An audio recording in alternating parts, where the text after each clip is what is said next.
중대재해처벌법이 시행되면서 근무 중에 스마트폰을 보는 직원들을 어떻게 해야 할지 고민하는 업주들이 늘고 있습니다. 여러 국적의 노동자들이 함께 일하는 건설 현장에서도 원활한 소통을 위한 대책 마련에 전전긍긍하고 있습니다.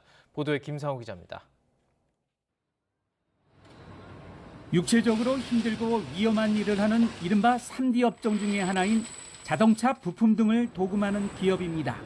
직원 30여 명이 인공지능 등을 활용한 제조 라인을 통해 이전보다 안전하고 고품질로 표면 처리를 해서 지난 5년 사이 매출이 3배나 증가했습니다. 30여 년간 이 기업을 이끌어온 이호선 대표는 중대재해처벌법의 불안감을 감추지 못합니다. 중소기업의 인력 현장을 모르고 사업주에게 책임을 지우면 안전이 확보될 것이라는 일방적인 방식이라는 겁니다. 근로자들이 요즘 개성도 강하고요. 어떤 데 보면 애가 탑니다. 현장에서 핸드폰 보고 있고요. 그거 뺏으면 내일 안 나옵니다.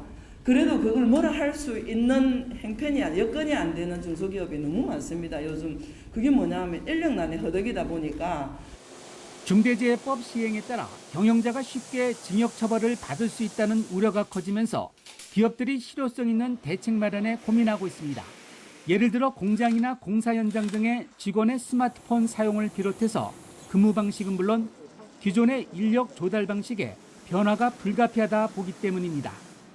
이와 관련해서 삼성전자는 2016년부터 안전 캠페인으로 권고해온 보행 중 휴대폰 사용 등의 5대 지침을 의무 규정으로 강화했습니다.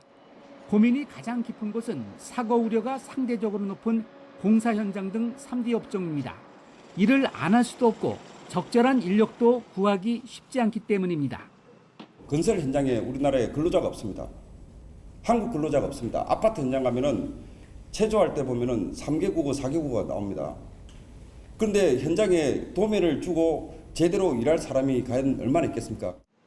남녀노소 불문하고 요즘 언제 어디서든 스마트폰을 손에서 떼지 못하고 3D 업종에서는 외국인 인력이 자리 잡고 있는 상황. 사망자가 1명 이상 발생하거나 같은 사고 부상자가 2명 이상 발생하는 등의 경우 경영자가 1년 이상 징역을 받는 중대재해법이 시행됐지만 기업들은 여전히 대책 마련에 전전긍긍하고 있습니다. YTN 김상우입니다.